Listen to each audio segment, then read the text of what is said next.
Alright, this is section 2.1, the limit definition of a derivative. In this video I'll be working through this little definition and showing you how to set up this limit expression and how it is you go about simplifying this to get our derivatives. So here's our first example. We have the function given f of x to the second plus 3x. We want to find the derivative and determine the tangent line slope at x equals to 1. So first thing I want to do is find the derivative, and using the definition I'm going to say f prime is going to equal the limit as h approaches 0 of f of x plus h minus f of x all over h. And what I want to do is, for x plus h, what I want to do is I want to plug it in to this function. So it's going to be quantity x plus h squared plus 3x plus h. So what I'm doing is I'm taking x plus h and I'm plugging it into the actual function. And I want to subtract. Now, because I have multiple terms, I'm going to put brackets around this to remind me to distribute the negative sign. So minus f of x, it's going to be x squared plus 3x all over h. Anytime I have multiple terms in my derivative and I'm using this definition, I want to put a bracket or a set of parentheses to remind me to distribute, because it's going to play an important role in making sure everything's simplified correctly. Next thing I have to do is simplify this. So I have to expand x plus h squared. So over here on the side, I can go x plus h squared. That's going to be multiplying this times itself, so it's going to be x squared. Then it's going to be x plus h times x plus h, so there's going to be two of them, 2xh. And then you square the last one, it's going to be h squared. So that's what this turns out to be. This over here is a little square. So this whole parenthesis becomes x squared plus 2xh plus h squared. I go ahead and I distribute the 3 into this set of parentheses, so it's going to be plus 3x plus 3h.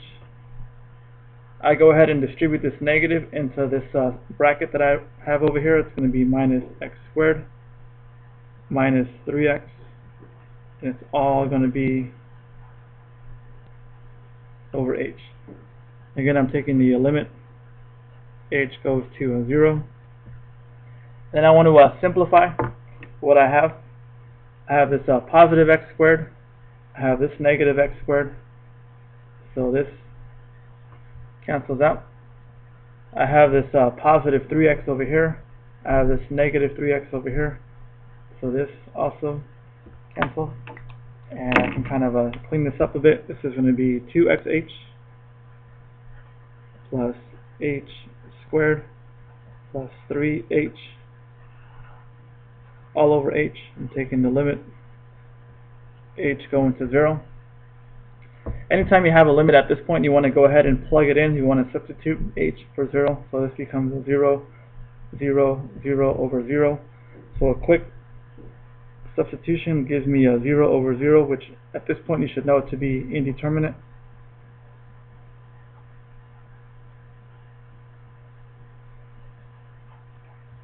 Indeterminate means that the limit does in fact exist, just not in its current state. You have to simplify it somehow.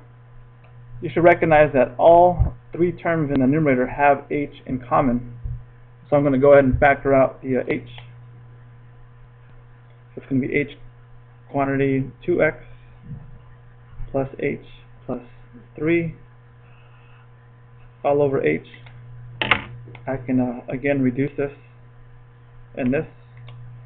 And what I have left over is the limit as h goes to 0 of 2x plus h plus 3, which gives me, well, I no longer have h going to, I no longer have 0 over 0. I can just replace this with 0 to get 2x plus 3.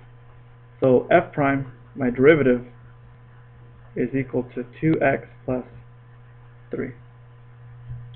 So initially what this problem was asking to find the derivative, which is what I did, and then determine the tangent line slope at x equal to 1. So now comes the easy part. To find your tangent line slope,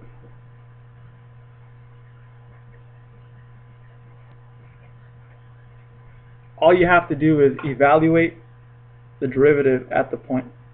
So all you have to do is plug in 1 into your derivative to get your slope. So 2 times 1 plus 3, that's going to give you 5. So the tangent line slope is 5 because the derivative's value is 5 at x equal to 1. And that's it. Let's take a look at another example. I want to let y equal to x plus 1, or square root of x plus 1, sorry. I want to find the derivative and find the x value at which the derivative is equal to a fourth.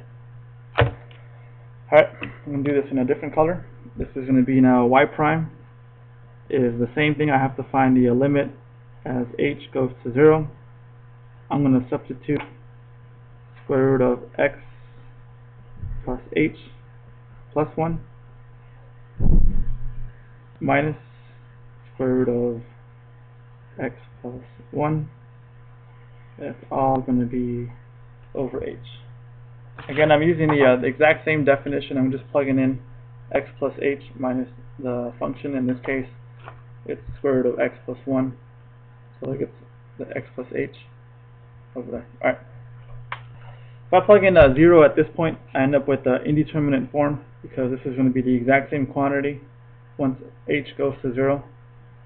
So I'm going to end up with indeterminate form of 0 over 0. So what I want to do is multiply to simplify this, multiply by the conjugate. So the conjugate is going to be keeping the exact same order inside the radical, but just changing the sign outside the radical, in between.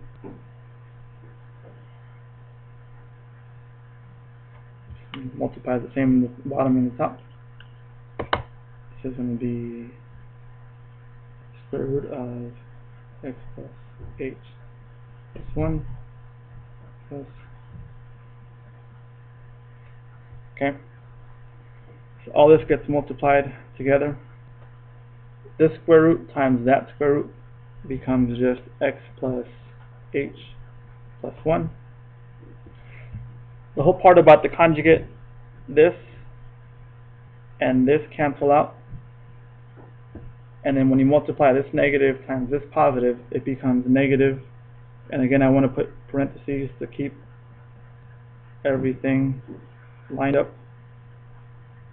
And if you remember from the previous video on how to multiply conjugates for limits, you want to keep this unmultiplied. That way you can reduce at the very end.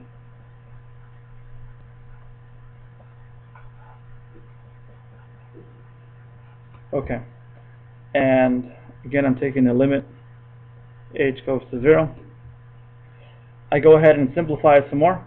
I can distribute this negative. It becomes x plus h plus 1 minus x minus 1 all over h. And it becomes quantity x plus h plus 1 plus square root of x plus 1. Okay, so we're almost there. Okay, simplifying it now, I have a positive x, I have this negative x, I have this positive 1, I have this negative 1. Notice again I have this extra h on top, this h on the bottom. I can divide those through. I divide it, turns into 1. Divide it and turns into 1. So my limit now of h equaling 0 is going to be 1 over the square root of x plus h plus 1 plus the square root of x plus 1. Whew! Alright, almost done. you're taking the limit of this going to 0. So h goes to 0. So what you end up having is just the square root of x plus 1. So this goes to 0. So you have just the square root of x plus 1 plus the square root of x plus 1. You have two of the exact same things. So you're going to just write this as 1 over 2 square root of x plus 1. And that is what your derivative is equal to. Now, that's the first part of the problem. The second part was saying at which x value, find the x value at which the derivative is equal to 1/4. So what I have to do is now set my derivative equal to 1/4 and solve it. Solve for x. So I'm going to set y prime equal to 1/4 and solve. So 1/4 is equal to 1 over 2 square root of x plus 1. I can cross multiply. This is going to be now multiplying this across. It's going to be 2 square root of x plus 1. This is going to multiply in this way. It's going to be 4. I can go ahead and divide both sides by 2. So square root of x plus 1 is equal to 2. I can now, to undo the square root, I go ahead and square this. So I end up with the square x plus 1, the square root and the square cancel out.